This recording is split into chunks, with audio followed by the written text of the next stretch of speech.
Hello, folks, and welcome back to ZeldaSpeedRuns, A Link to the Past NMG Tournament 2021. We got, two runners here for loser bracket round 4, Tam versus Vortexofdoom. I am joined today by two lovely commentators, Mick Monkey and Witty. How are you guys doing today? Doing great. And how are you, Monkey? I'm doing great. Thanks for asking. Excited for a good matchup tonight. Yes, so it'll be a good one. We've got Tam and Vortexofdoom, as has been said. Just a quick intro on how these people have gotten here. Tam, who's currently 2-1, same as Vortex.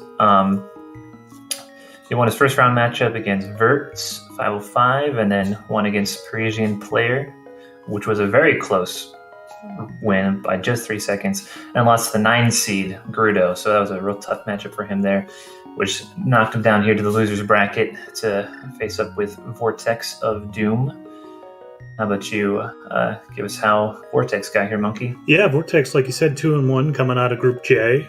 He won his opening round winners bracket matchup against V Zacket, and then lost versus Shiva Hayes, and got bumped down to the losers bracket and took out yours truly, Mick Monkey, in his first matchup there, and now is set to face off against Tam. And I think we've got a good one on tap. These guys are relatively close in PB, about a minute and a half separating them, with Tam having the edge at 1:28.09. But both of these guys have put up good runs recently, and I expect this to be a good race. Yeah, despite the minute and a half difference in PBs here, anything can happen. Vortex is highly capable of having a big PB, even matching Tam's if he gets a good run going. As some of you may know, he even goes for Cactus Dash, which should tell you all you need to know about Vortex. Yeah, he definitely picks some interesting skills to master early. He is probably the earliest runner I've seen try to master Zero Cycle Argus and succeed with some regularity. So that's exciting. We'll see that later in the run. But for now, we got to just get out of bed and head over to the castle. Yep, things starting up here with the race.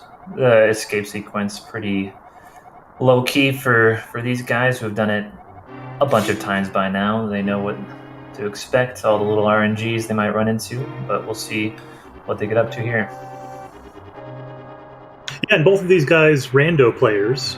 They do a lot of the randomizer, so we'll see if with the main tournament qualifiers currently ongoing, if any of them have lapses into opening some rando chests along the way. I hope we don't see it, but you never know. Rando Brain has been known to be incurable, so we'll see what happens. Tam being really very successful in Rando, a very good Rando player. Vortex, of course, improving a whole lot in the past year in both Rando and NMG. But we'll see how they can avoid those Rando mistakes here. Yeah, absolutely. It's really been great to see just how much as a community people have been streaming and grinding NMG and Rando. We've got the confluence of the two tournaments happening right now. It's a very exciting time to be a fan of this game. In fact, Tam said that one of the main reasons he joined this tournament is to try to kind of transition a little bit from just a Rando run into running both NMG and Rando, which is great to see. More of those Rando players, especially the really successful ones, transition a little bit to the NMG realm. Absolutely. A different set of skills for sure. Going for slightly different strats on that first key guard there. Yeah, an optimal left-facing poke there is going to save just a couple of frames, but it's quite a bit harder to pull off. I believe it's only something like 10 frames difference, those two strats.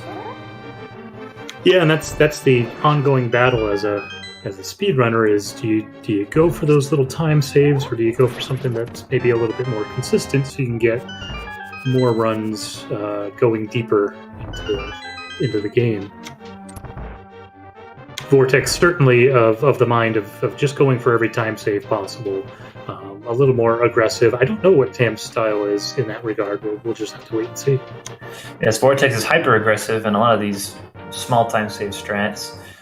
So let's see how this first little hurdle goes with the ball and chain guard, both going for the one pot strat here. Yeah, Tam getting a little beat up there. He's already down to half a heart. He's going to have to be a little careful. We'll see if he picks up a safety heart on his way upstairs. We are on Vortex's audio, so we're not graced with the beeping that I'm sure Tam is hearing right now.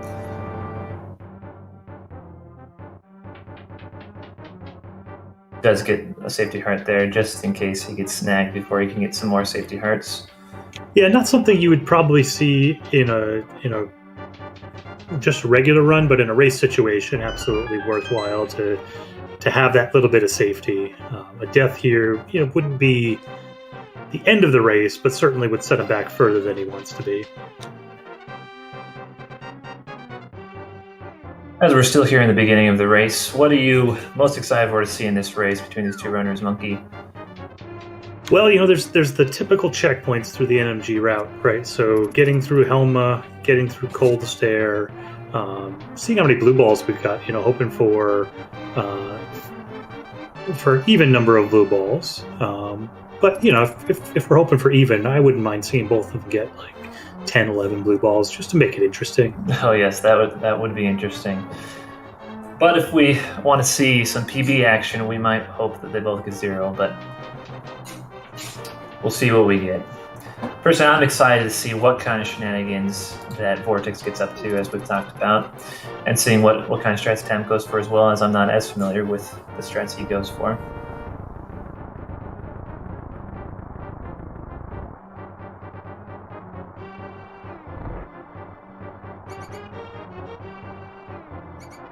It's a pretty good pace coming through here for Vortex. Hasn't taken a hit. He's looking to be solidly sub 6 coming out of escape.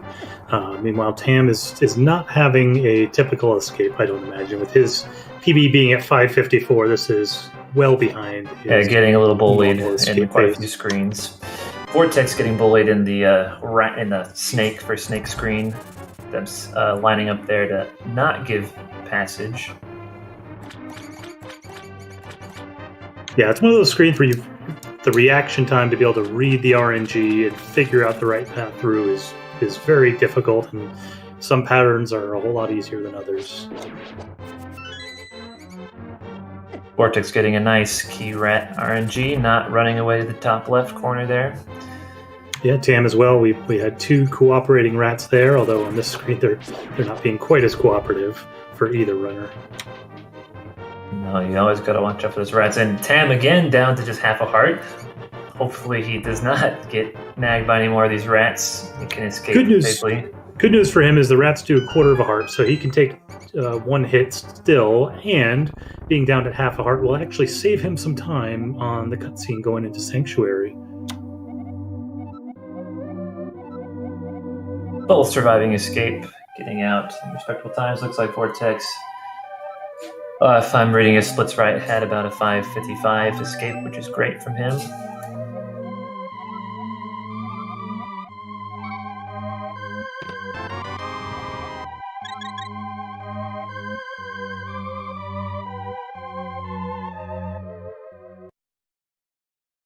Both picking up Senkar, as you'd expect in this race setting, and in fact, I'm pretty sure that neither of them skip Senkar during their normal runs anyway.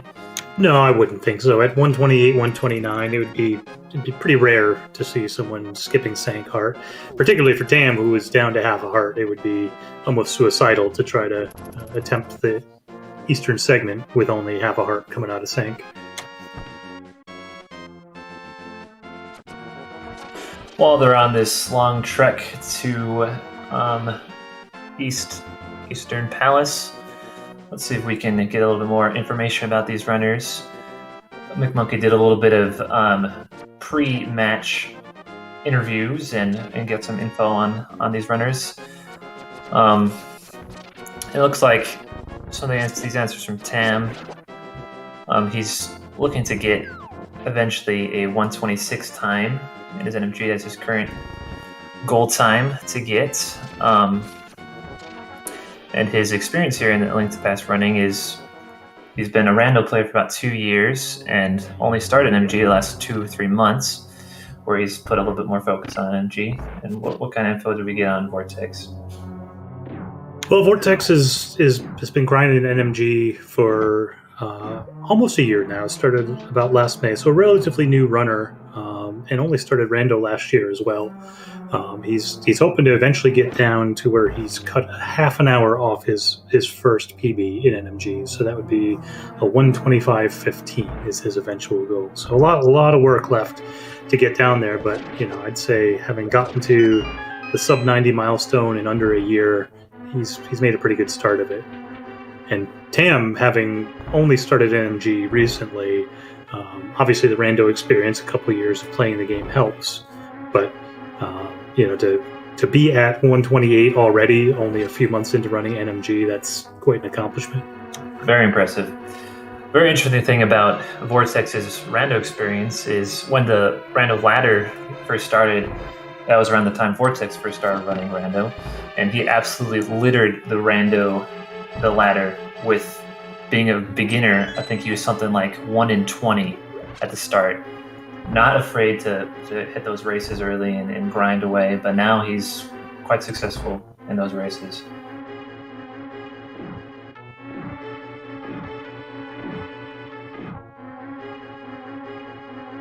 Looks like we've got a massive raid from Big John with 253. Yeah, thanks for that raid, Big John. We got a close matchup here, a good race starting out. Welcome to all Big John's viewers. Like Vortex being chased to the right there with the Popos getting in the way on the left side. Yeah, and so we've got an interesting dynamic here, right? Because Tam has said, in questioning before the race, Vortex said that he would be watching his opponent, probably too much. Tam said he will not be watching what his opponent is doing. So coming out of Escape, plus 10 on his splits, he's got to feel behind, even though we can see now they're basically neck and neck coming through Eastern Palace here. So we'll see if that affects his decision-making later, if there are any more mistakes. If Vortex has a major mistake, Tam's not going to know about it. Yeah, certainly pros and cons to that, watching or not, being distracted perhaps, and getting that information when you are ahead to go for those safer strats. One interesting thing here early game is the fact that neither of these runners has any rupees yet, which might be a little bit of a concern as they go through the desert. Maybe they might pick up a few pot rupee, that pot rupee in the first circle of pots there. Although it looks like Vortex has solved his money problems. Yeah, I mean, the silver lining of messing up the Red Igor room, right? I mean, you never want to mess that room up, but if you do, you might as well pick up the red 20 while you're at it. Vortex already not needing any more money before those tree rupees.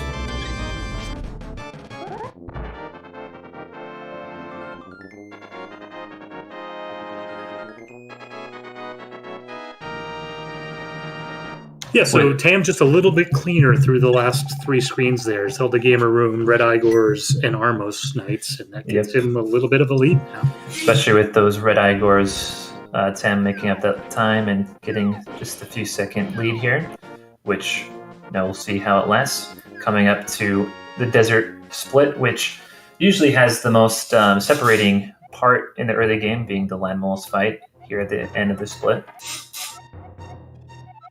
Yeah, but I'm willing to call Desert one of my favorite splits in the game, just for getting boots. The boots are a speedrunner's best friend. Both of them picking those up because we want to go fast, don't we? It's a speedrun. Absolutely. Tam pulling off the first minor glitch, first try, and Vortex having a little bit of trouble. Just redoes it though. Spin speed. Yeah, and that first spin speed, it's important enough that taking 1 or 2 extra tries to get it is still a time save versus going the slow way out. There are a couple spin speeds where it's not worth retrying. That's definitely one where you want to give it a second try. And he did get it on the second try. Looks like Tam not going for this unholy spin speed, though I expect Vortex will try it. Yeah, it looks like he will.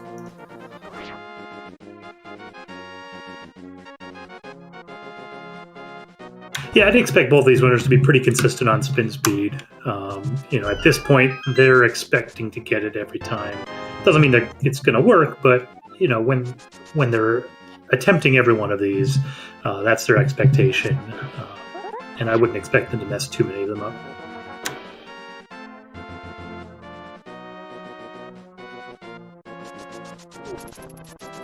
Now I saw before this the restream was set up that Tam was doing the work practicing his Landmos fight, so hopefully that work is paid off and we can see a great Landmos fight from him after we get through the Desert Palace.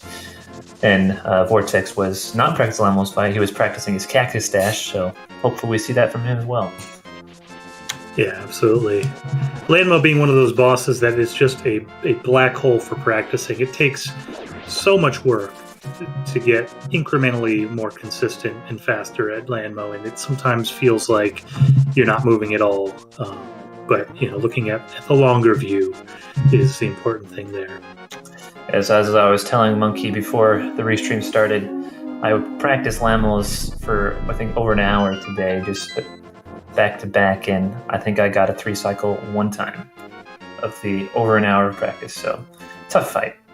But here we have both of these entering the Desert Palace dungeon, which features some very nice dashable corridors to get us used to using those new boots. Yeah, I mean, other than the boss, it's a pretty boring dungeon. You're dashing from place to place. There's not a whole lot of danger, not a whole lot of tech that you need. You're just kind of doing errands until you get to the boss, and then you need all the tech and skill you've got. Yep. The only thing really to look out for here is these Cannonball Room. Hopefully they get the quick RNG, which looks like Tam does. Yeah, always nice to be able to just dash through. Vortex, unfortunately, having to stop and restart, which means that he's also going to have to delay a little bit on the dash out. But times it perfectly. Absolutely. It doesn't cost all that much time. It just is more of an emotional boost when you can dash right through. We all need that little emotional boost before we get to the soul-crushingness that is the Landmo. Absolutely. Tam indeed picking up that rupee pot there, as he was just sitting at 1 rupee. Yeah, I think anything less than 10, you want to pick up that 5 just so you're not having to worry about it later on in the run. And it's really not costing much. Now the next thing to look out for is see if either of these runners go for the spin speed here on the exterior of Desert Palace. It's like Tam is volunteering not to. A bit of a dangerous spin speed to do in a race setting. Vortex pulling it off though. Yeah, Vortex is fearless when it comes to that. He's not afraid to throw away a run to save a few frames. One day that mindset will pay off for Vortex with his dreams of grandeur, right? Getting that 125 and maybe even a shorter time one day.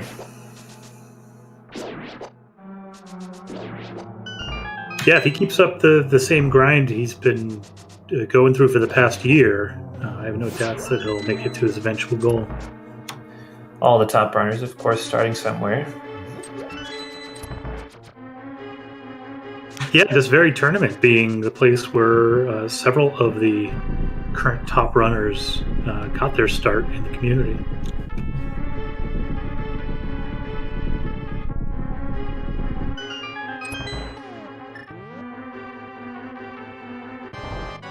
All eyes on the Helmesor fight now.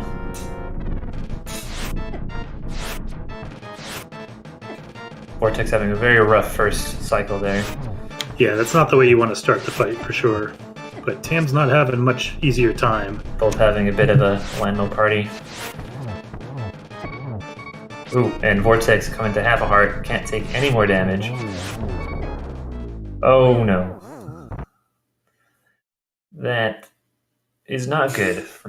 Yeah, unfortunate for Vortex. Good news is it's one of the best bosses to die on. If you're going to die on a boss, Landmo is probably the best one. It's the quickest to get back to, but certainly not the way you want that to go. Meanwhile, Tam, with a 6 cycle, also not the way that he would want that to go. He definitely lost a little bit of time versus his PB, but he made it out alive, and that's going to give him a pretty healthy lead. Yeah, it's a comfortable lead, although Tam does not know it, as he is not watching this race.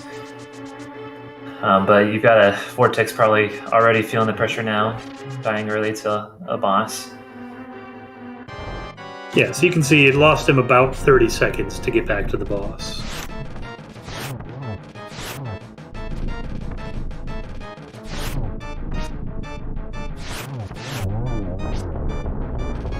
Meanwhile, Tam very smooth on the fake flipper there. Vortex having a much better fight. Looks like 3 cycle, or maybe it was 4. That was a 4 cycle and his very last arrow to finish him off. Yep. Yeah, so Vortex not going to be feeling great about his arrow count either. He's going to have to keep an eye out for an arrow drop, and even with an arrow drop, may still have to stop on his way to the Master Sword to pick up the 5 arrows in the cave on the exit from Death Mountain. Let's see if Vortex redeems himself with this cactus dash. Oh. Having to readjust, getting hit by the desert monster, or whatever you call those things. Yeah, but just a little delay. Dash. That little bit of delay cost him a heart, but he did get the dash.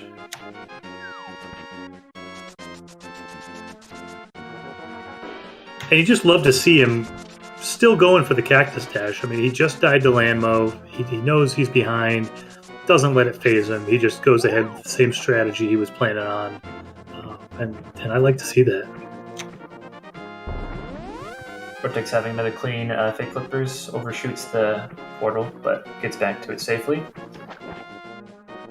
Yeah, and Tam getting through Death Mountain relatively safely. Not taking too many hits there. Coming a heart and a half short going into Hera is not too bad.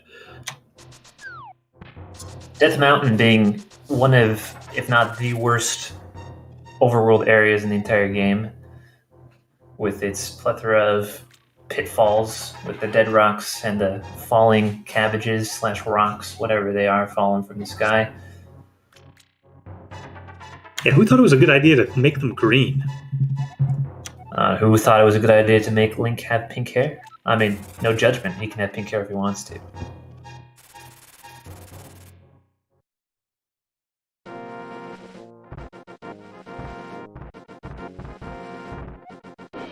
Vortex avoiding those dead rocks there to look at the old man.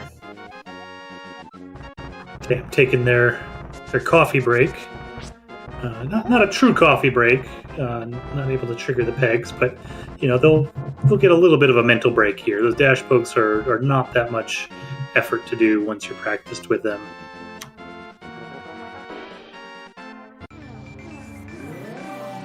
Sorry, Greenham. The developers just wanted Link to stand out in his dreary world.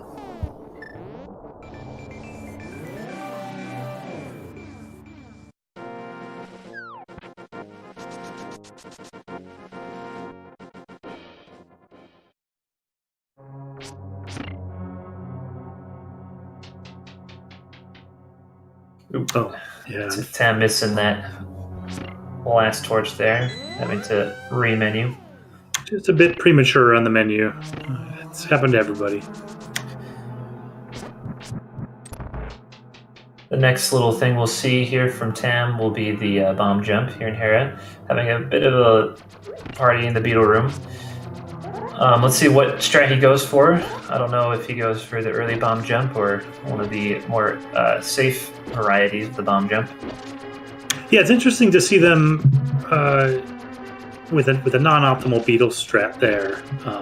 It certainly is easier to accomplish the way that they were approaching it, but at a certain point when you're getting down to 128 and lower, you're looking for time saves. Oh, and having to bail on the bomb jump, just didn't quite trust that he was on the right pixel there. And then lamping the pit instead of the bomb. but able to calm the nerves and get it on try number 2. That's not easy to do. That second try after you go pick up the second bomb, you can get some lag from the spark. You just get nerves from knowing this is your only shot before you got to go the long way around.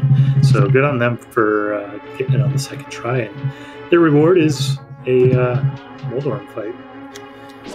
Yes, and he rightly bailed out of that one, as Doomtap points out. He was a little low, wasn't at the right pixel, so he saved a lot of time by noping out of that bomb jump. You see Tam using the menu to escape a bit of a dicey situation with Moldorm. Moldorm had pinned them up against the top of the screen there and didn't have a whole lot of room to escape that, and depending on what direction Moldorm chose to go, could have ended up getting bonked off. So using the pause buffer there to ensure that that they took the right path out. Another heads-up play to save. Costs a second and a half, 2 seconds to use the menu, but saves you 15, 20 or more seconds as a result. Yep, and he does get out of Hera cleanly. A lot of people dislike this Hera split, so it's always good to get out of it.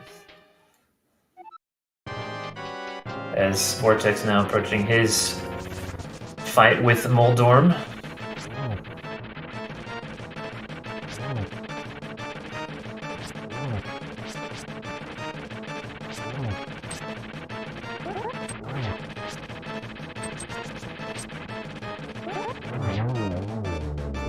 Vortex cleaning up Moldorm there.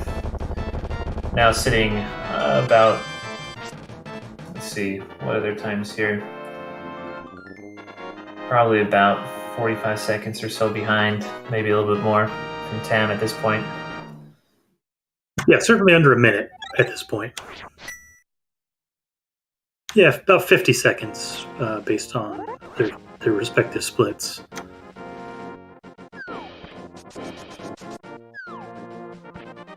So Vortex, despite the issues, making up a little bit of time on that split.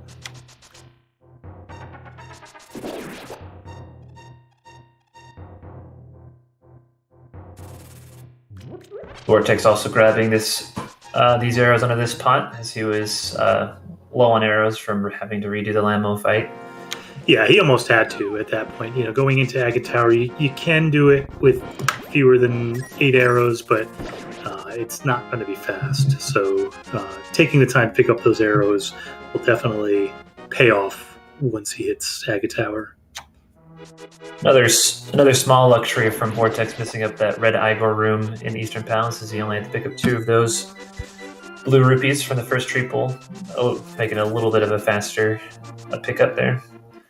Silver linings. Tam taking the extra safe strat to make sure he gets that crow there, as it's very important not to take damage on your way to this tree. And opting not to pick up the mushroom, which I have to wonder if, being 30 plus seconds behind their PB, if they're just thinking they got to make up time. We'll see if that becomes an issue later in the run, but I'm surprised to see the mushroom skip at this level. Yeah, Tam, it's a very brief time loss to pick up that mushroom. And perhaps Tam feeling a little bit of a crunch, although you wouldn't expect to not pick up the mushroom, even in a close race. They're clearly comfortable with it.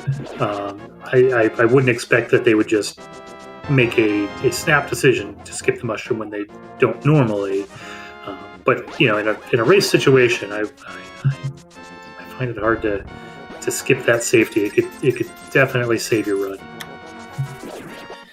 Yeah, and Chad, it looks like Vortex killed that other bush crab just to make sure that he got the kill count he needed. May not have counted that first crow there. But we'll never know the answer to that question, Blaine. Interesting strategy from Tam there. Not doing the 3-dash strategy, didn't have beams to do the beam strategy to save the fairy. Opting to do dash pokes there, which is a really heads-up play. I haven't seen that before. Always tricky in that room when you don't have beams. But yeah, Tam doing a good job there. Let's see if Vortex can retain his beams throughout these tricky rooms, which, especially that dark maze, is a tough place to keep your beams.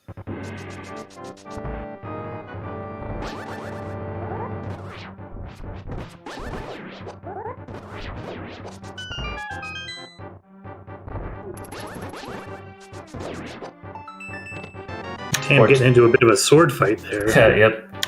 But he wins. He won the sword fight. And Vortex looks like he got a clean fairy skip there. See if he can retain these beams in the dark maze of death.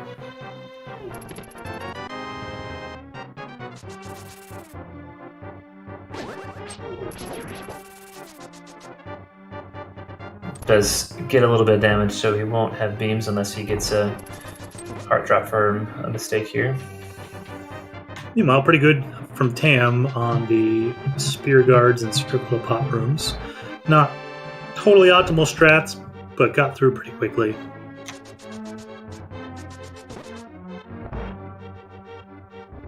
Now comes the big question in the light world, is as Tam is about to approach the Agate 1 fight, is how many blue balls will these runners get? Could equalize things, or it could extend Tam's lead, or hopefully we get about equal blue balls so it is a non-factor in the race.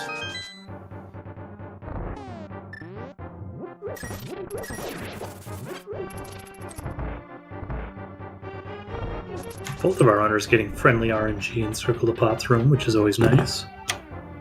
So what I want to know, Monkey, is how did Zelda get to that room anyway, at the top of Agate Tower? What happened? I think I missed this lore from when I played the game as a child, and I don't read Japanese, so I don't know the lore now. Yeah, I have to assume that the guards came, arrested her, and brought her up to the top of Agate Tower, escorted her up there, slipped something into her drink to get her to pass out.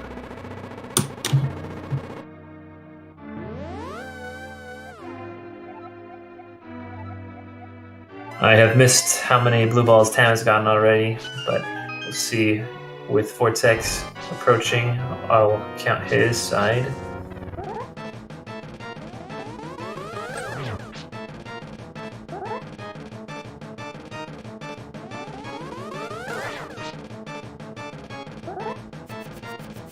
It looks like it's going to be 3 for Tam, which is not bad. That's we're looking at average.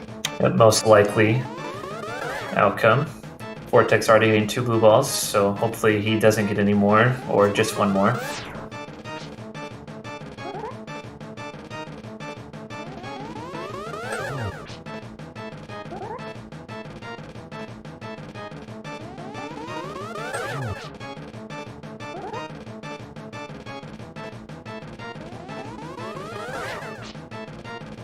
Vortex does indeed get his 3rd blue ball. Oh, and his 4th. So hopefully you can avoid another lightning cycle.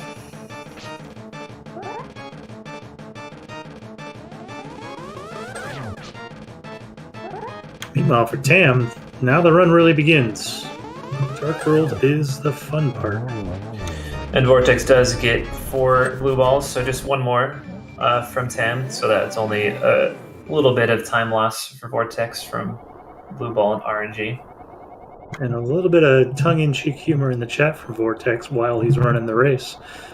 Light World could have maybe been better. I think that is a little bit of humor coming out of Light World. Plus behind PB pace. Yeah, unfortunately, Vortex having a bit of a party with Lamolas, taking that death. A few other rough screens here and there. Getting about 1.5 minutes over PB coming out of Light World. Tam, 1 minute over his PB coming out of Light World. So neither having their best Light Worlds.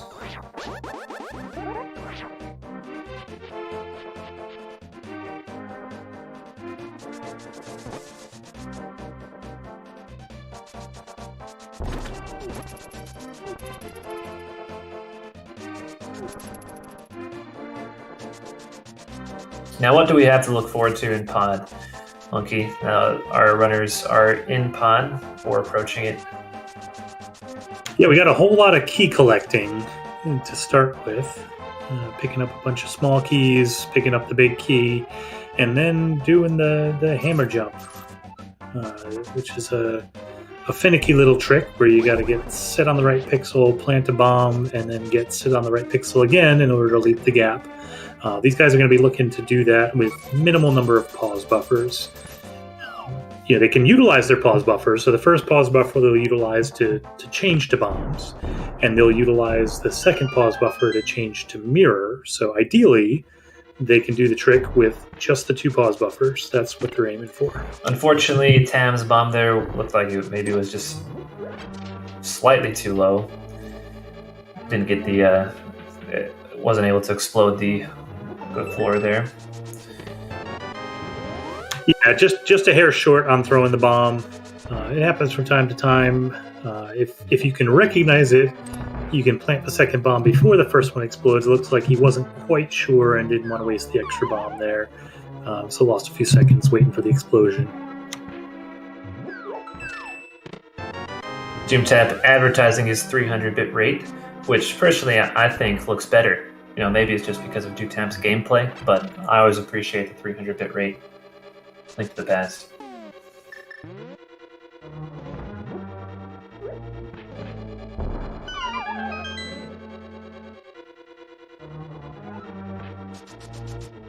Oh no, Tam having some trouble getting the 1 pixel movement here. That is quite a bit more pause buffers than he is wanting, I'm sure. Yeah, they're struggled a little bit with that first pause buffer, but gets the second one with just a few pause buffers. Being a primary rando runner, the hammer jump might be a more difficult strat for Tam, where it's less common to have the hammer jump done. Yeah, certainly fewer situations where it's necessary or saving time. Hopefully Vortex has a bit better of a hammer jump and make up a little bit of time there if he does it well.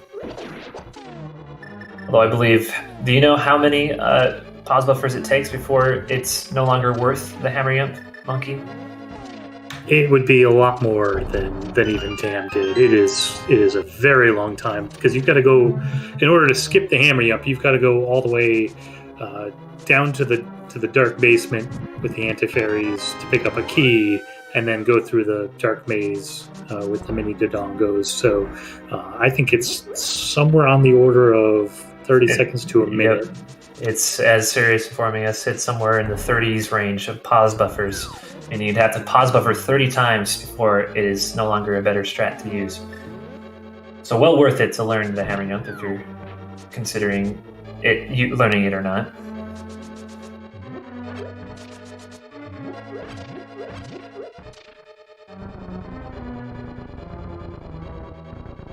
Vortex adjusting that statue push there. Not sure if he had it too far enough to the right there. Definitely don't want to get it all the way to the switch and realize that you weren't far enough to the right. Have the agonizing time to pull the statue back out.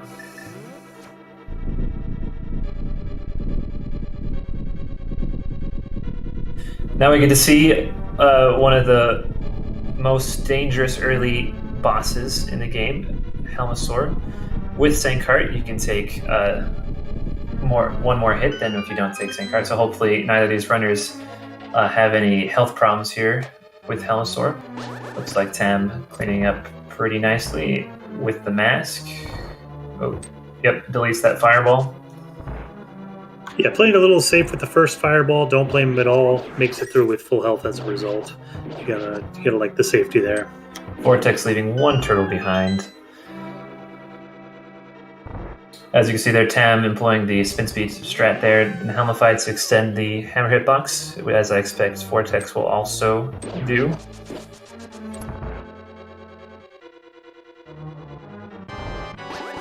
Yeah, on Tam's side, Helma not being super cooperative, but also a very quick second phase makes up for a little bit of an ugly first phase. Vortex is having a little bit more struggles in the first phase here, missing a few hits. but also getting through the fight. Both of our runners getting through unscathed. Very nice. Looks like maybe Vortex had not had a sword out when entering a room and had to messed up his timing there at the beginning, but manages it nicely. Didn't take any damage, like you mentioned.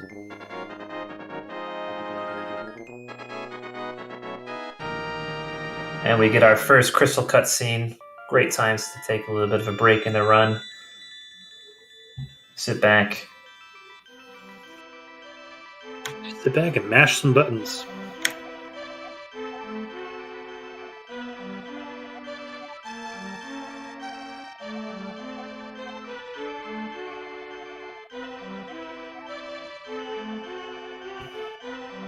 Tam taking a bit of a safer strat there, avoiding the murder dactyl by moving right, just in case he mistimes the dash, which is a pretty tight movement there to dash quickly after ending your first dash there to avoid the murder dactyl.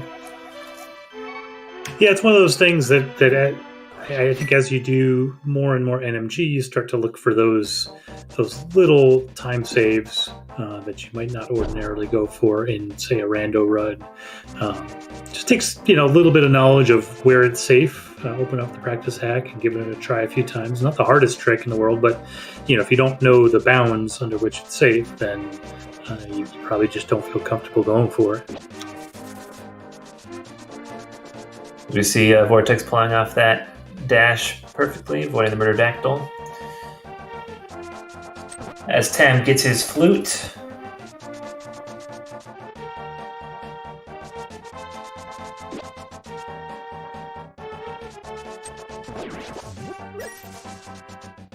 Looks like the lead remains about 45 seconds-ish for Tam.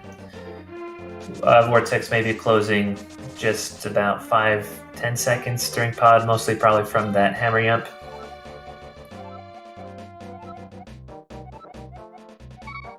Yeah, moving in the right direction in relation to Tam, for sure. I'm sure he's left feeling like he could have done better. 5 seconds behind PB pace coming out of pod. That doesn't feel great, but making up 5 seconds on Tam, well, it's better than nothing. Yeah, being about over a minute behind a PB for Tam, they're probably thinking that Vortex is either right on their heels or maybe even a little bit ahead, as he most likely does not know that Vortex had that Lamo death in the early game.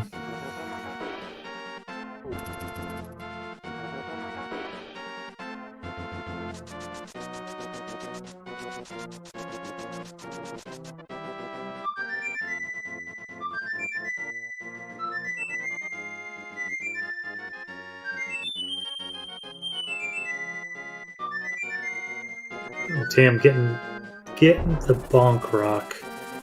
Here's a question that's never been answered to me, Monkey, is how do those rocks fit under those bushes? And even more interesting, how do full people fit under those bushes? That's a good question. I just have to assume that the bushes are deeper than they look. They've got a little bit of a depression going underneath them that gives the rock or the guard a place to hide. But here's the thing, Monkey, is after you cut the bush, it clearly shows there is no cavity for them to hide in. Yeah, that's just a perspective issue. Is it just an angle? If you were to slightly change your angle, you'd see that it's actually like a 6-foot pit. Good to know. The more you know about the world of A Link to the Past. I mean, that's just simple landscaping. Who are the landscapers in this world? I mean, every time that Link cuts any bush, any grass, the next time he's in that screen, it's all back. Who is redoing all that landscaping in such quick timing? I don't know, but they're not paid nearly enough.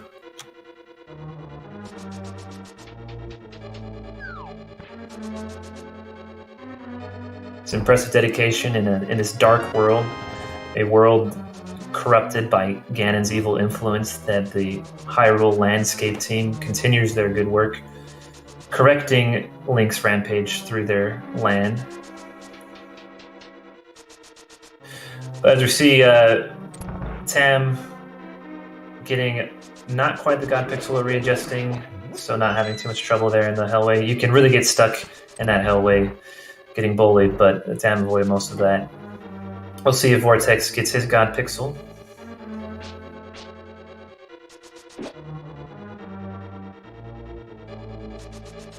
And unfortunately, he does, but can't quite make it through.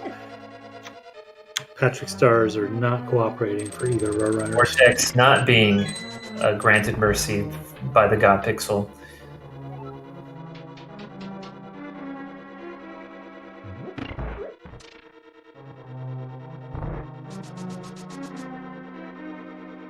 Tam heading down to pick up the maiden, clear out the basement, pick up some gloves. Having an okay Thieves Town. Not going to be gold pace or anything here, but no major mistakes here. Not much you can do about Hellway when it doesn't cooperate. Otherwise, Tam is at a relatively clean Thieves Town. I'm sure Blind here this damsel in distress will greatly appreciate Link saving her from that dungeon. Assume she will repay Link somehow. Certainly that's not foreshadowing of any kind.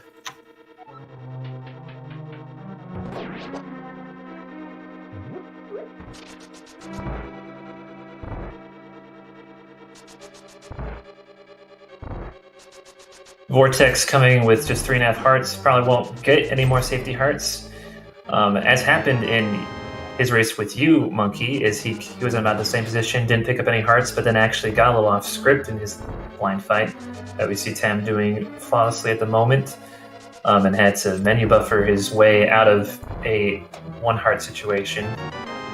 So Tam doing a great job. He took care of blind on script. That was great. But can we just talk about Vortex's bonk to avoid the Zizak fireball there? That was phenomenal. Bonking off the lock to jump over the Zizak fireball. I got to know whether that was planned or not.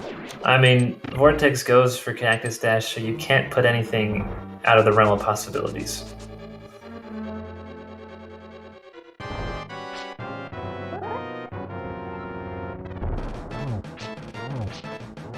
But Tam showing us how the script is done. Hopefully we see the same exact fight here from Vortex.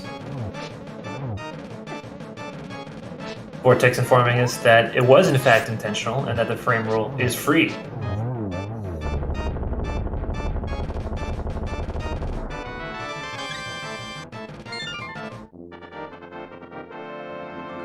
Nicely done by both runners, taking down blind cleanly and on to Skullwoods. And if the frame rule is free, then I hope to see Vortex frame rule the Spark in Mire. So we'll see if that if his frame rule skills come to play there. Here we see Tam picking up a friendly frog,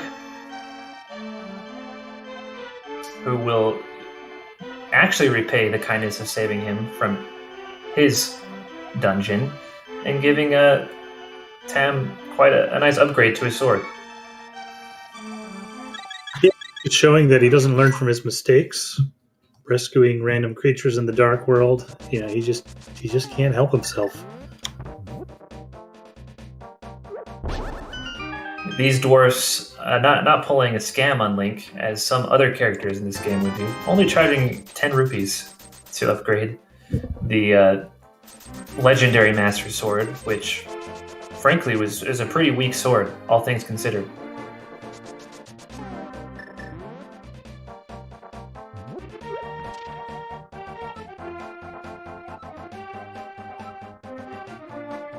Yeah, it makes me wonder what the dwarves are working on when they're not fixing up the Master Sword, because I want to see what they got to sell.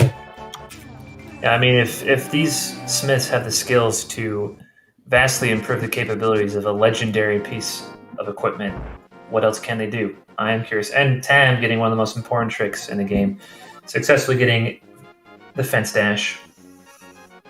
Often attempted, rarely successful. Tam got it done.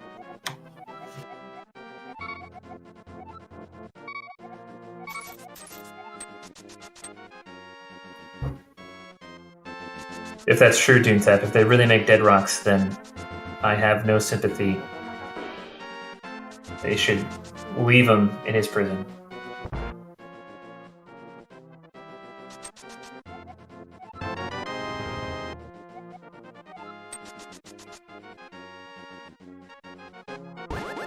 Tem coming into the mummy room. Looks like... Oh yeah, barely squeaks by there. The mummy's not getting in his way.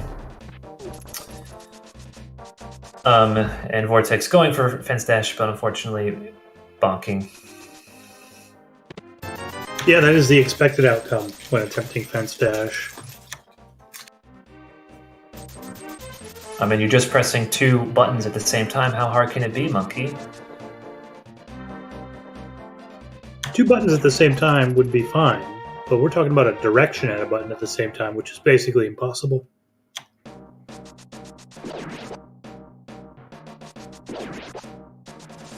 Meanwhile, Tam just flying through Skullwood so far.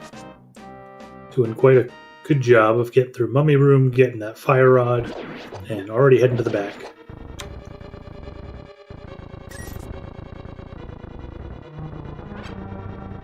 Looks like Vortex pushed that statue down about as little as possible, but it's done. Yeah, just under the wire there. With he nudged the statue up a little bit, then nearly pushed it too far to the left, but in the end, got the job done and got through clean. By the definition of meaning, didn't get hit by the mummies or get picked up by the hand. Firebar behaving there for Tam, allowing him to dash through that hallway. It's always nice to see.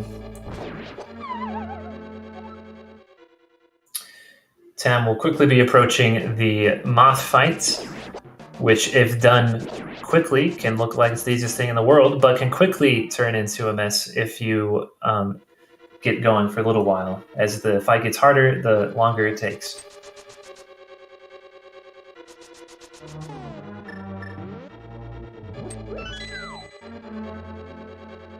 Looks like Tam slightly mistimes the first dash, but cleans it very nicely there. Great fight. Poke dash to end it there. Having Moth pinned at the top of the screen is no picnic, and Tam knew just what to do to finish the Moth off. And thanks to Yuzuhara for the raid. Another big raid. 172 viewers coming from Yuzuhara. If they did a run, I hope it went well.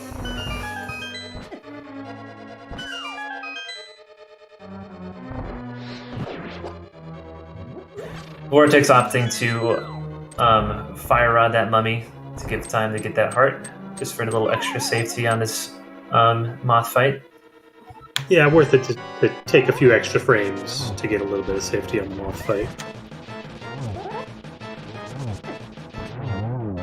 Looks like Vortex is going for those poke dashes, may have gotten one off there, and also has a pretty good fight. Yeah, Tam actually getting a gold Skullwoods there, so when I said that they were having a nice clean Skullwoods, for them that was the best Skullwoods they've done in NMG. Very well done.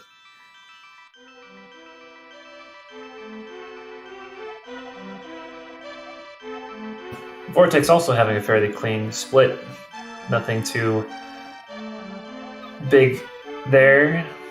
See if he, although I would have to imagine Tam is making up, extending his lead from that Skullwood split.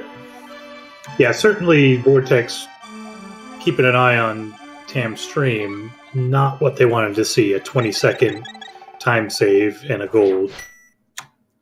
And it wasn't a bad Skullwoods for Vortex, just it's hard to compete when somebody's putting up golds.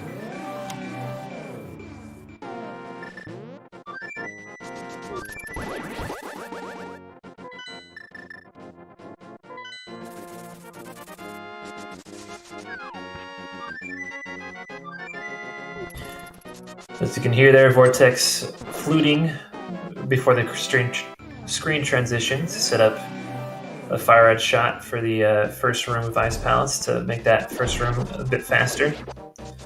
And tell me that, Monkey, there's no way a pit is hiding underneath that very short grass in front of the pyramid. How is that possible? Well, I just go back to it's a perspective thing. That grass is actually 8 feet tall. It happens to be laying down in the wind, and that's why you can't see how tall it is.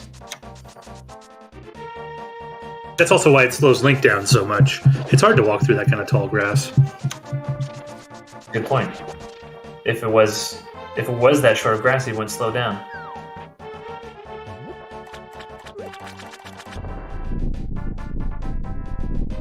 Tam securing his flippers, granting him the ability to swim. Because Link never got his swimming lessons as a child, can only swim comfortably when he has his flippers.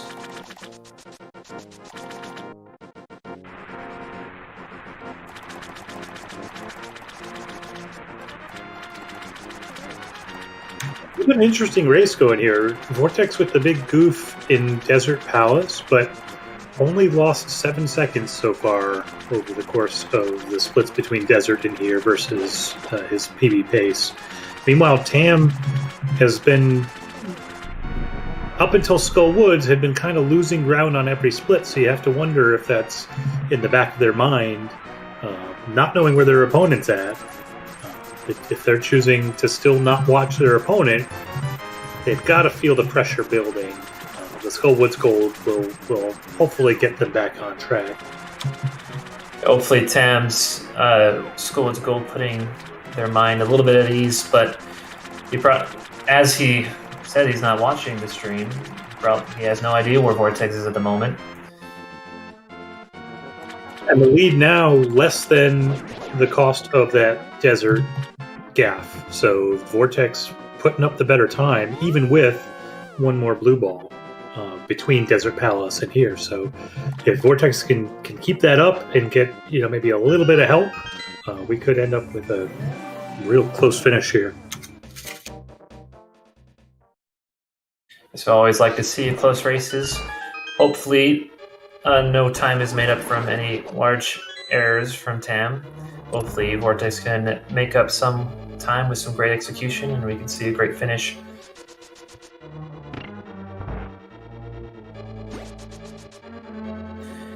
Here from Tam, we've got the infamous Ice Palace Bomb Jump. Looks like he's a little unsure of his pixel here, but he does get it in the end.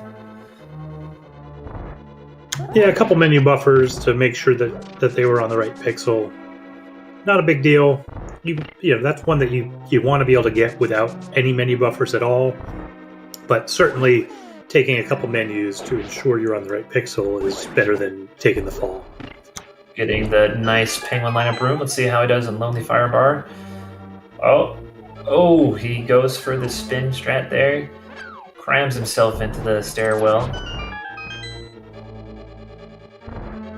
Yeah, I just picture that one as just hopping on the baluster, riding the rail down. 80s movie style. Exactly. It's like Vortex getting a little bit bullied by the electrocution from those jellies there. Not giving up his key. Vortex also having a little bit of a struggle getting to his pixel, but looks like he's good, yep. Now has to wait for that fire bar to pass.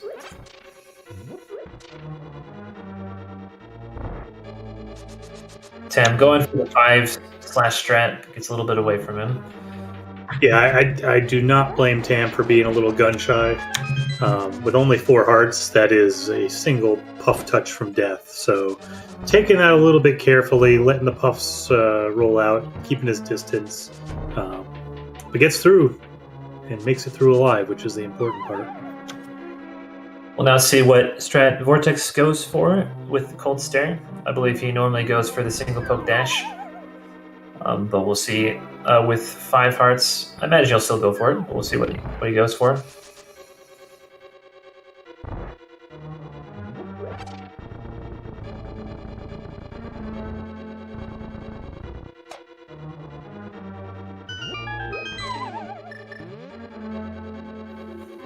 Vortex able to take a single puff touch without dying, sitting at 5 hearts. So that's feeling pretty good as long as he doesn't get hit by the ice. He's got a little bit of wiggle room. Having a great fight there. Exactly how it's supposed to go with the single poke dash. Yeah, Vortex back to making up a little bit of time. He'll have to start making up a little bit more time in these dungeons if he wants to catch up. But we'll see how Swamp goes, which is generally a pretty safe split. Not much of a risk of death, but having a lot of small time losses here and there that can really add up. Yeah, but before Swamp, we got to do a little bit of shopping. See, I'm heading up to get the Ether Medallion up on Death Mountain. To answer your question, Olivia, Tam would probably be considered the favorite, with his PB being about a minute and a half better than Vortex's, but both having Vortex being perfectly capable of pulling off a good run, so could have gone either way.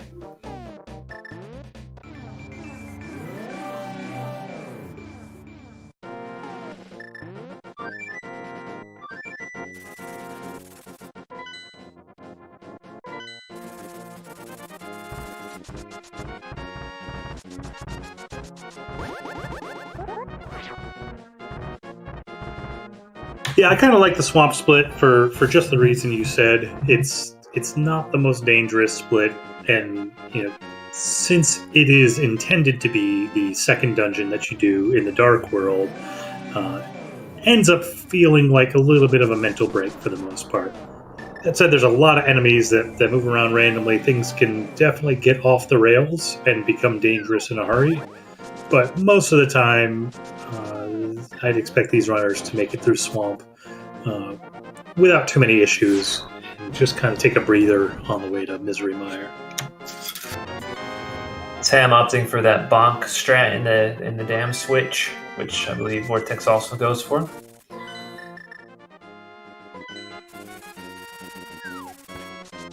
Luckily, neither runner getting bullied much on Death Mountain that time around, retaining all their hearts.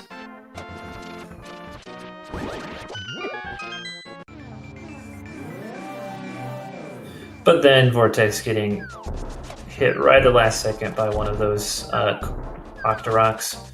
So we won't have beams for this first room in Swamp, which can sometimes make it a little bit slower. Yeah, right on cue, the Octorok making you a liar. But Vortex does get the quick warp there, out in the front of Swamp. Oh, but then misses the block deletion there.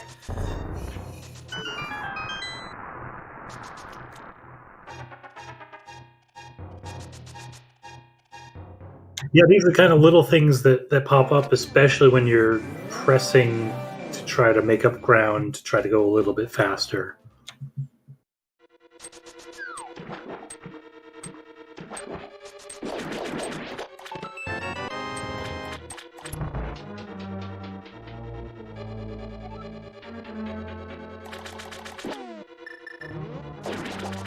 Of course, the big thing to look for here in the Swamp Palace is the boss, Argus, where Vortex, as you said at the beginning of this race, Monkey has put in a lot of work to make the Zero Cycle Argus pretty consistent for him, which is unusual as early as he worked on that for his PB times. I'm not don't have as much knowledge on Tam's Zero Cycle Argus. See if he goes for that as well.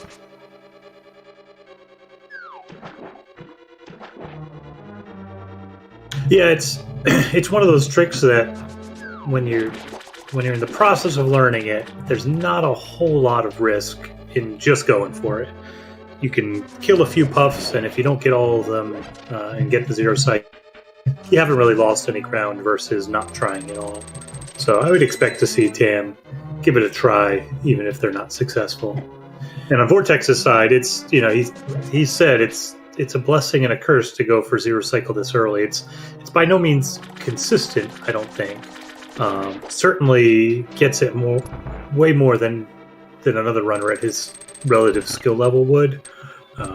But as soon as you get a PB that's got Zero Cycle Argus, it feels like you have to get it every time. Right. You're losing 8 seconds or so. It also looks like Vortex getting a little bullied by that skeleton as he was pushing that switch, having to re-push it a couple times. Yeah, not a whole lot you can do there. It's always tough to tell whether you should take the time to slash the skeleton or not. And then Vortex being bullied by a fireball shooter there. Shows the kind of how Swamp, while no big damage, can kind of bully you on every screen.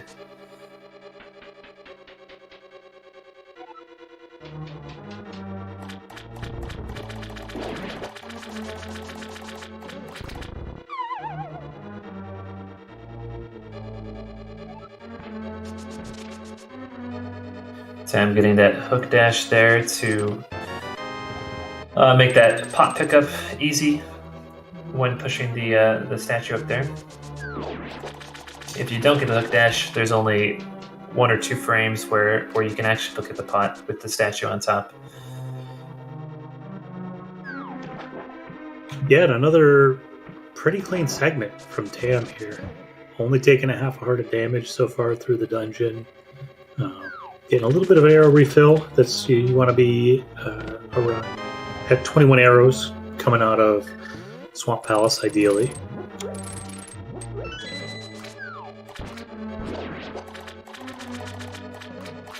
Sam is now making the swim to approach the Argus fight.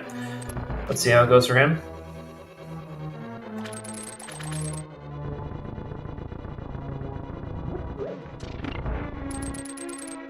Ooh, very nice. Having a very clean zero cycle there. Yeah, that was very nicely done. Opts for the 2-spin strat there to finish off Argus. And he's got his crystal. Judging by the way the screens have gone, even if Vortex also gets the zero cycle, we'll probably lose some more time to Tam.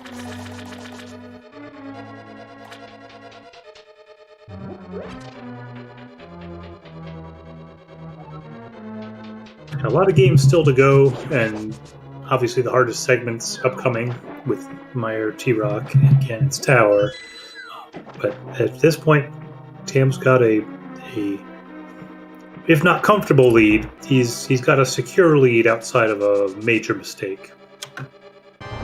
Of the all the future bosses to go in the run. Let's pause to see how Vortex does here. Oh, almost saves the zero cycle, but then does get the phantom cycle there. Unfortunate, but shows off some great skill there, recovering and continuing the hook dashes to the left there. But of the next bosses to come, would you say that Vitreous is probably the most dangerous, although most likely to have no problems?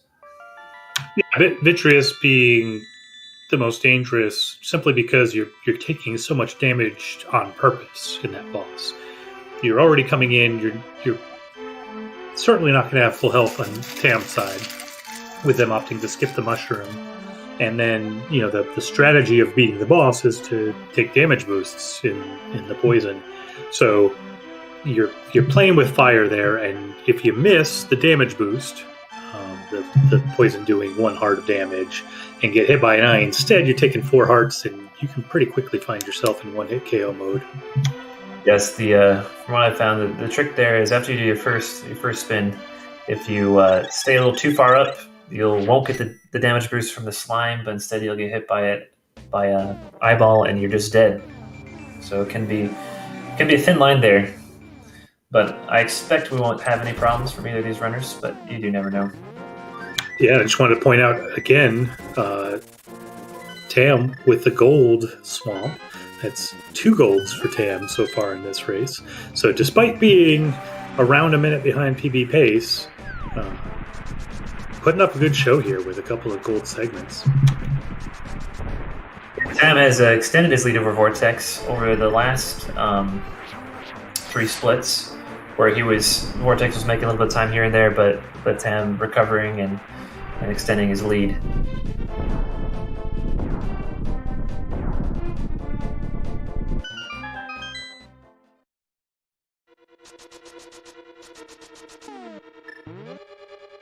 Wasn't commented on, but Tam did have a great Mire 2. Let's see how Vortex does.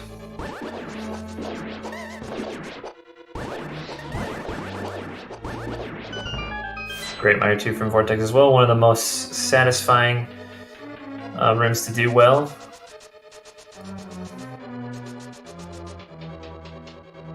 And Vortex counting his fire snakes, going to the top route there. And Tam securing his big key after the long cutscene. Yeah, that cutscene seems longer every time you go through it.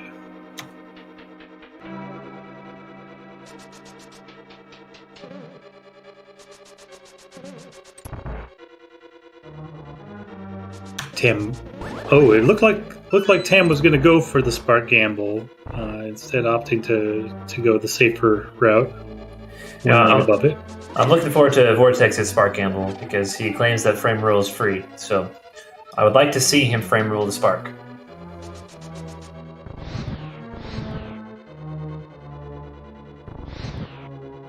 Getting some very nice pre-race banter between Chex and A0 in the chat.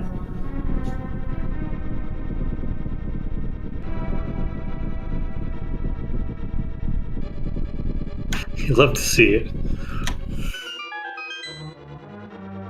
I have to ask, when you and Vortex were matched up in this last race, did you have any pre-race trash talk? No, it was remarkably friendly. We've been running races together for a while now. We're pretty friendly, so I didn't think there was a need to go blue on him. Yeah, one thing to note, it looks like Tam did not get the dust there, and so will not be able to do spooky action. Oh, Vortex menuing a little too early there to get that frame rule, but does go for Spark Gamble. Failing 2 frame rules in a row. Come now, Vortex. He says it was free.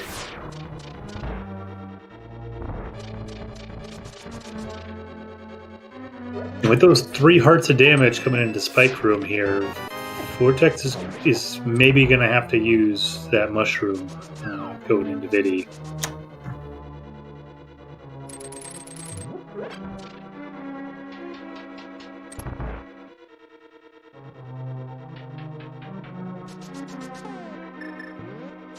Tam having a safe Vidi fight, getting all the damage boosts in the right places, and getting those 8 arrows off. Yeah, very nicely done. Clean up the last 2 eyeballs with a couple of slashes, got the 0 cycle on Vidi, and has their 6th crystal.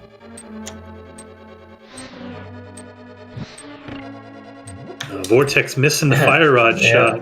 Unfortunately, he'll have to take the old way to get the last switch there, but sets him up to get some nice fake powder if he so desires. See if he goes for that. Yeah, it's a play not grabbing that little magic there. That would have caused him to have to use his powder again. He does have enough hearts to be okay.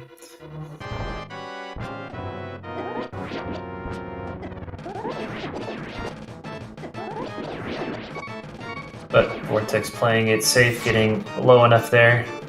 Does get the 1 lightning strike, but he'll clean up nicely here.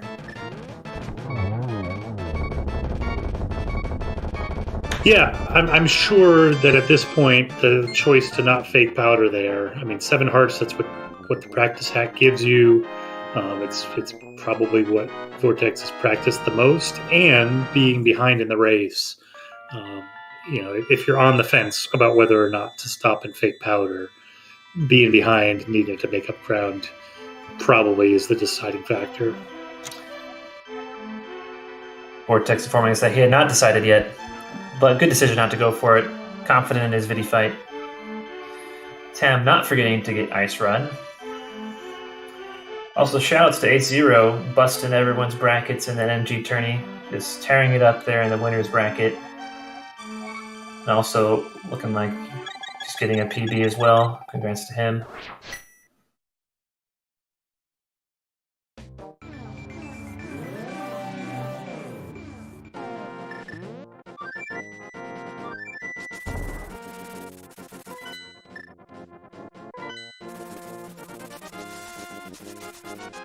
Vortex also successfully not forgetting to get Ice Run. Always good to see.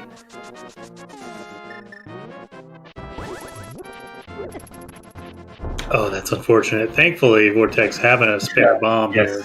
Would have been quite the predicament if he didn't have that spare bomb. You know, one thing I don't think we have, Monkey, unless you have, is a trivia question. Do you have a trivia question for us? You know, I did not come prepared with a trivia question, but I'm sure with our wonderful chat that we have, if we were to put out a call, one of them could DM us a trivia question to ask the rest of chat. Yes, if anyone has a trivia question they'd like to share, feel free to DM me or McMonkey, and we can ask away. Vortex getting a little bullied by Dead Rocks there. Luckily not getting stopped by one, but getting a little bit of damage. But luckily should have that heart, not the heart, the fairy to come in T-Rock.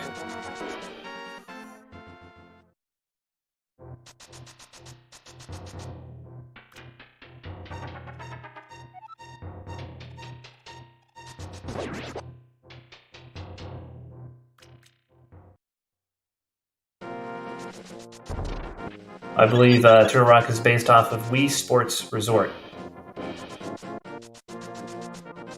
So Tam in the torches room there, missing the first hook shot. He loses about a second or so on that, having to wait and hook shot the bottom of the pot. And opting to mirror after rollers, which is another interesting decision. That costs another couple of seconds. So, perhaps playing it a little bit safe here, certainly easier on your health to mirror back to the beginning of the day. Perhaps he does know he's ahead, but maybe not. Or perhaps they just knew that they weren't going to get the fairy drop. Oh no, getting bullied there by the chain chomp right before he gets the iframes. Right before they get the iframes there. Yeah, so looking like a heads-up play to mirror out. Tam might have been quite low on health had they decided to run out of roller room instead of mirroring. So it worked out for them this time.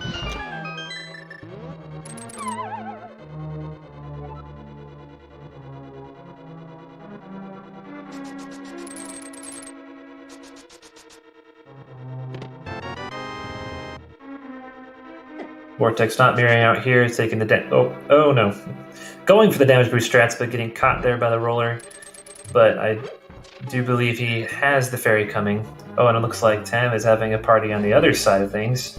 Yeah, Tam it's going to have to be real careful here. One touch from that pokey, or one of those skulls, and it's a death for Tam. Still not getting as well as the laser. Oh, good. Gets through the little eye laser there. Oh, and Vortex also getting hit with the chain chomps.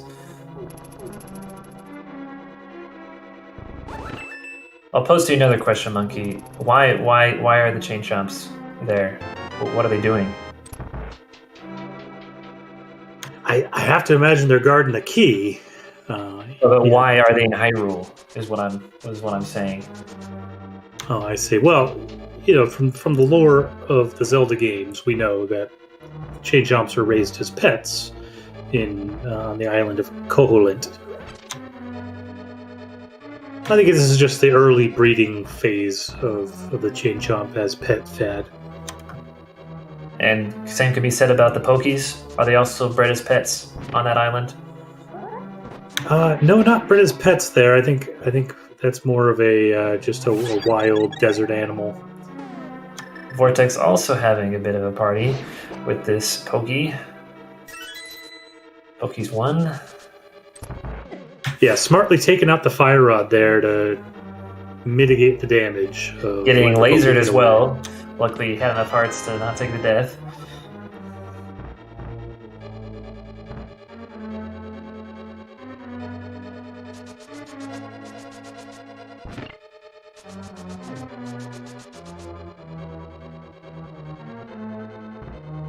Tam got a fairy in Pokies 2, so I'm sure they were happy to see that.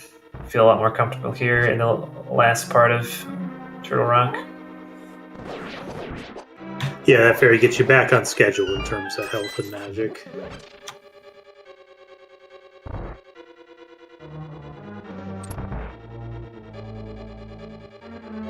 Very nice cane dash by Tam there. Tam managed to avoid the mini Helma, which I can never seem to pull off.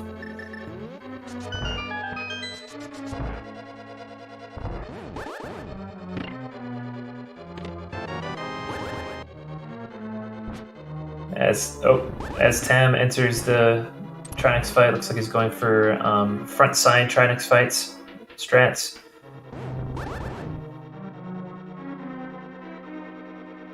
Or front door, I think is the right way to say that. Yeah, either way works, and Tam's fight worked there. Getting through the front door fight just fine.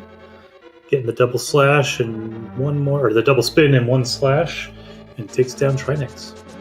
Let's see if Vortex goes for the fast laser skip, which he did in your race.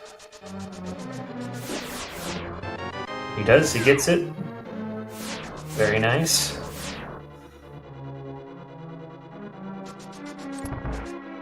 A pretty tricky little time save there. Yeah, I'm told it's not quite as difficult as it looks, except for one or two of the RNGs that you've got to spot and react to. The beetle can really ruin your day there in certain RNGs if you don't react well. Most tricks in this game, it's basically free except for the times when it's not. Exactly. As we see a little variance here, Vortex going for backdoor strats on Trinix. Very nicely done from him. Now just needs the double spin and one more slash. And confirming for us that we are in fact on Death Mountain, on the way to Cannon's Tower. Glad we got that sorted out. And they are on their way to the final dungeon of the game. As Ace Zero points out, Vortex got 2 fairies in Turtle Rock, fully cycling through that prize pack. I don't believe there's 2 fairies in that prize pack, right, Monkey? Vortex definitely cycled all the way back around. Got a lot of drops from the Pokies. Kind of the opposite of Tam, who was looking for that fairy drop for quite some time, and it took until Pokies 2 before they got the first drop. Tam entering GT, one of the more interesting splits. Lots of fun things going on in GT, a lot of cool tricks, kind of showing off a lot of different things as we run through GT here. Yeah, I have to imagine GT was fun for the developers to make. You get to showcase all the different items, a lot of the different enemies, really try to put together a challenge for the player.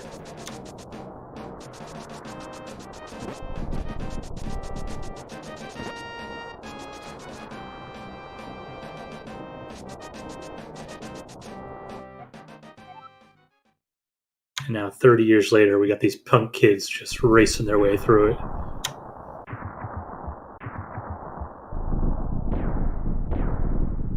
Tam having no trouble so far in the basement of GT.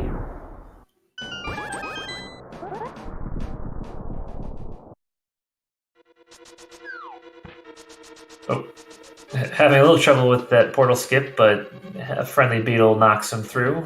Doesn't even have to get the box skip there. Yeah, convenient to just let the beetle do the job for you when you miss the first bonk. Although that does mean he will not have beams to get that crystal switch as he starts the ascent of GT. It always feels nice when you have beams still. And Vortex having a little bit of trouble there, so he will not have beams either. And having a little bit more trouble. And letting just getting a little too far forward on that Ice Armos fight. Getting inside of the last Ice Armos and having to take a little extra time to clean it up. So he will have rando fire bats, but I mean Tam is a rando runner, so he is no stranger to rando bats.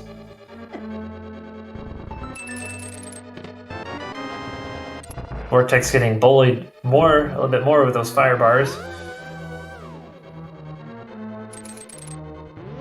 You know what?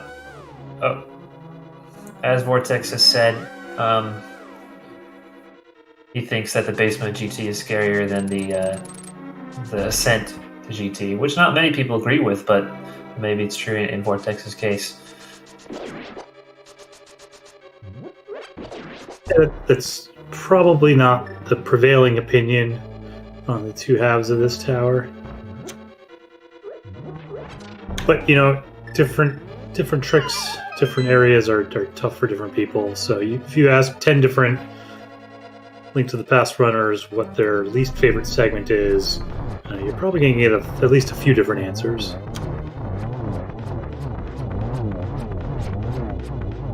Vortex having a very clean Ice Armor's fight there. Didn't have any off-script moments.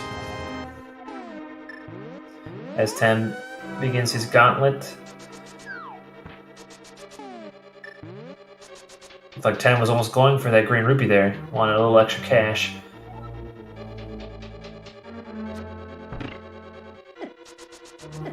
Yeah, having just a little bit of trouble in the first couple of gauntlet rooms.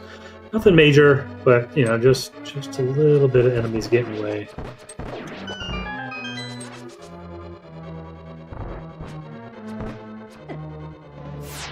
Oop. Vortex having a little trouble in Mimics 2. A notoriously tricky room. Yeah, and Vortex sitting at 4 hearts going into Spike Room. It's an uncomfortable place to be. He'll be thankful he picked up that mushroom. We'll see if he goes for the safety room. He probably won't given the race situation, but we'll see. Maybe he will now. Yeah, probably will. Yeah. Meanwhile, Tam heading into Wizrobes 2 with now 7 hearts, still feeling pretty healthy, but won't have the opportunity to refill up at the top. So we'll see what happens. Unfortunately, Vortex takes the death to the cannonball room. F's in chat. Yeah, not what you want to see late in a race. Not the worst place in the world to take a death. There's only a couple of rooms between the beginning of the dungeon and there, but you know, being behind to begin with, that's definitely not what you're looking for.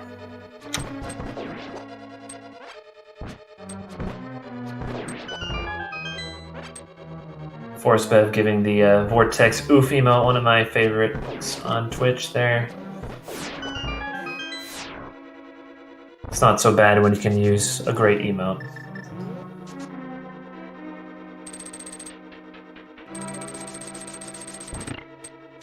Vortex having deja vu here, having 4 hearts again.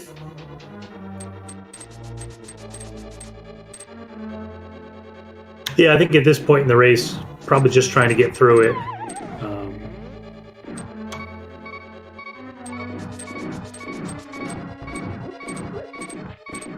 Definitely picking up safety room.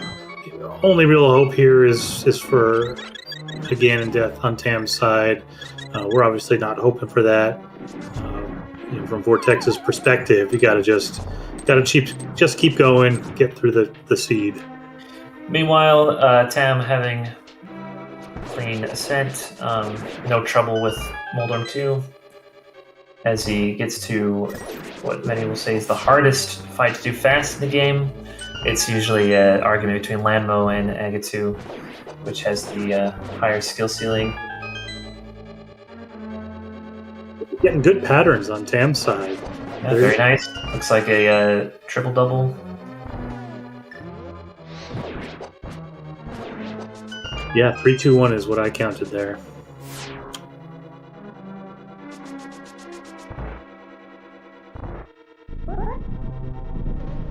Tam will be entering the last fight of the game, the Ganon fight, which Tam is by this point intimately familiar with and will most likely not have any trouble getting that 1-on-1.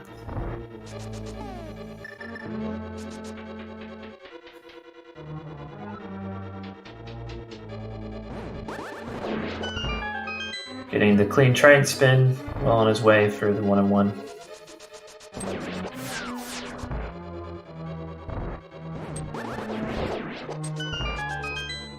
Yeah, nicely done from Tam. Meanwhile, Vortex making their way up to Torch's room. Feeling a lot healthier now with nearly full hearts after the safety room.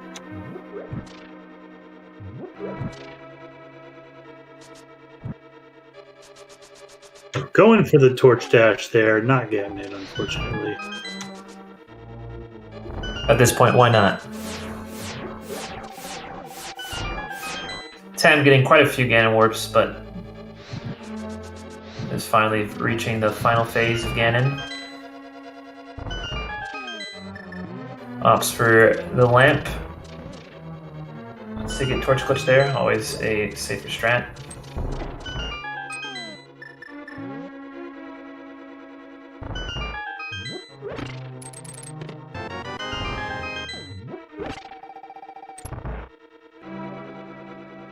Making their way through phase 4 here. Getting some good triples. Not really in any danger. See Vortex attempt the hover. Hover to save the run. Oh, and he makes it. Right in time for Tam to get the final spin on Ganon. GG's in chat for Tam. As long as he can cross this bridge.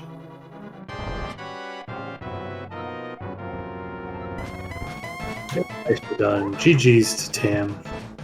Finishing up with an official time of 1:29.16. Very nice sub 90 run from Tam.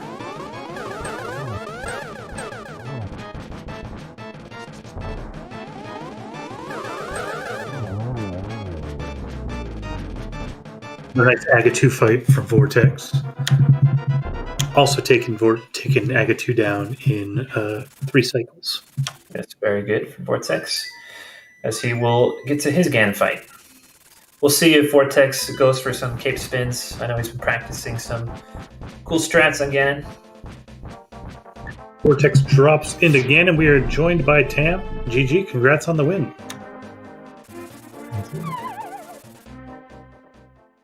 So how did you feel about the run as you were going through it? Absolutely horribly. I had my fingers like 2 seconds away from the 4-foot button for a solid half an hour. Some spots were good, but every other spot was terrible. Had some nice golds in there though. With it looks like you golded Skullwoods and Swamp. Yeah, you mentioned a couple times through the race that you weren't going to be watching your opponent, so you had clearly had no idea that you had a pretty comfortable lead throughout most of the race. Obviously, a couple of those segments didn't go the way you would have hoped, but great job to buckle down and get those golds midway through.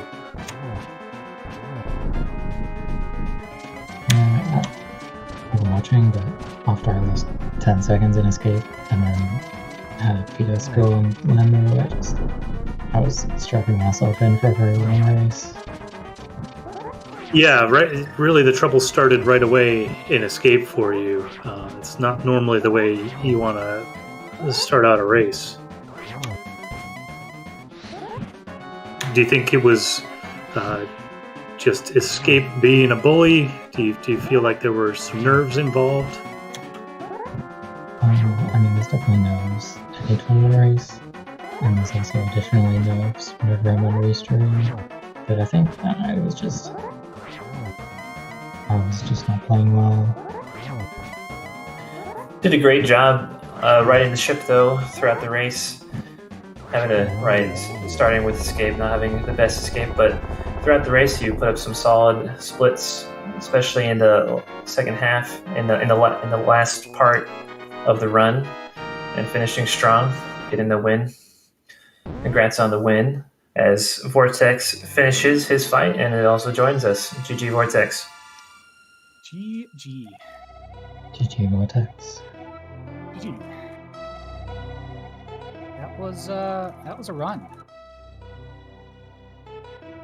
Yeah, it was. It was a run where it was clear based on your individual splits that wasn't going the way either of you wanted, but after... Well, first we'll start with Desert Palace. Tell us what happened in Desert Vortex. Honestly, it was just the too many sprites on the screen. I missed the shot from the lower one. I had to dodge it, like knowing where it would be, and I just sort of miscalculated. I mean, I was obviously flailing before that point, but it was I was still, I wasn't super confident, but I wasn't like, oh, I'm going to die here. But then I did. So yeah, Landmo death, not something that happens all that often. You never die to half a Landmo heart. until you do. But from that point on, you know, that puts you at, obviously set you back between 30 seconds and a minute. And really the race held at about that delta throughout. So from the viewer's perspective, from our perspective, commentating it was still a very engaging race. To see that lead kind of wax and wane as you went through, you each had some strong segments. Vortex, what do you feel like were your strongest segments throughout the race? I don't know. I thought my pod was okay. I lost 6-7 seconds to gold there. Skull Woods was really good, actually. Trying to think. The second climb was good of GT. Well, no, it really wasn't, but it was better. Apple safety room. Gauntlet to Agatu was good. And Tim, on your side, what do you walk away from this particular race feeling good about? I mean, obviously the best section of gameplay for me was like after Thieves Town, because after, like, from Hera, I messed up in Hera and it cost me like 20 seconds, and I was kind of tilted, and then I just played pretty poorly. But then in Skull Woods I golded, and I was like 2 or 3 seconds gold, which was pretty good. Then Ice was almost a pretty good section, except for Cold Stab.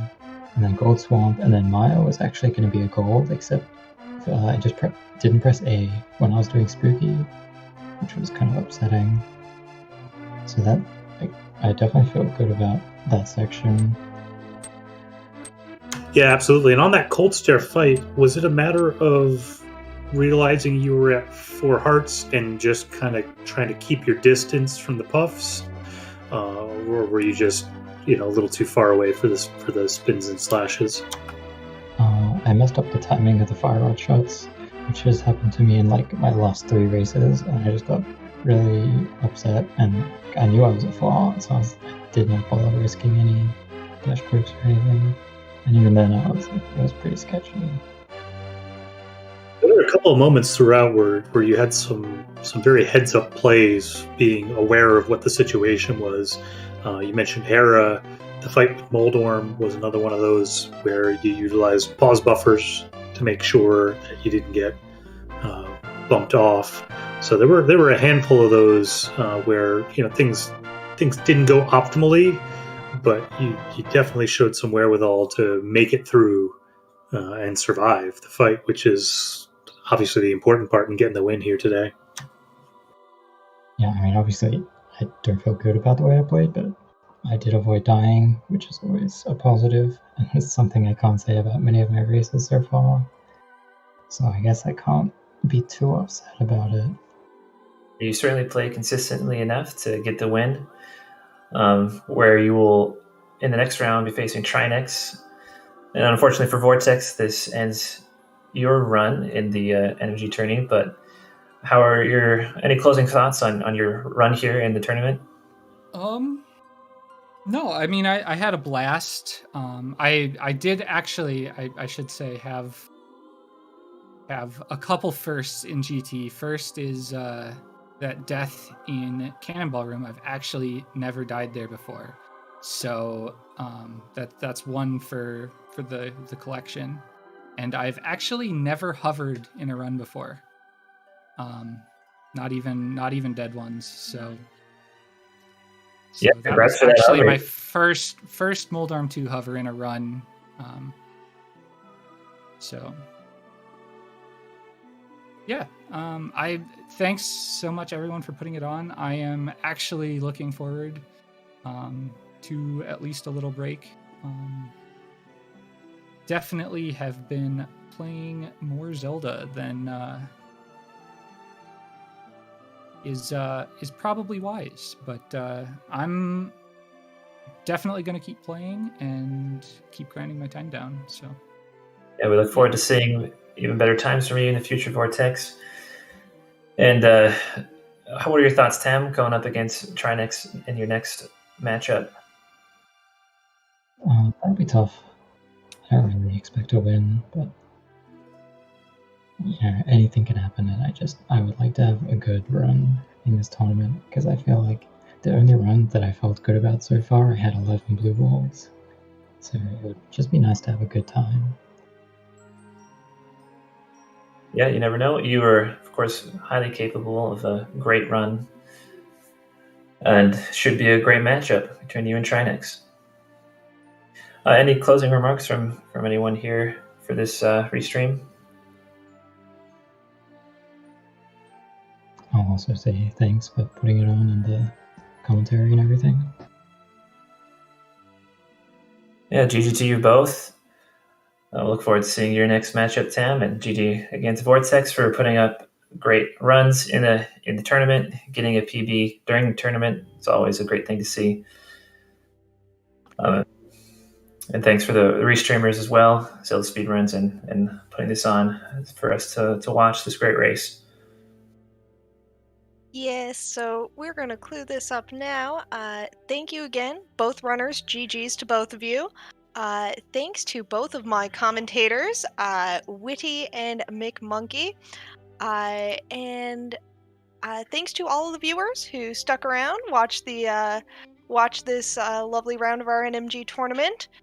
And we will be ending off this evening. I do believe that there is another NMG match tomorrow, sometime tomorrow evening. Oh my goodness, I don't have it up in front of me. But I do believe it is sometime later on tomorrow evening, Eastern time. And I don't think there's anything else coming up on our ZSR channels this evening. I checked earlier, didn't look like anything. So thanks again, it was great, and you guys have a great evening. Ta-ta!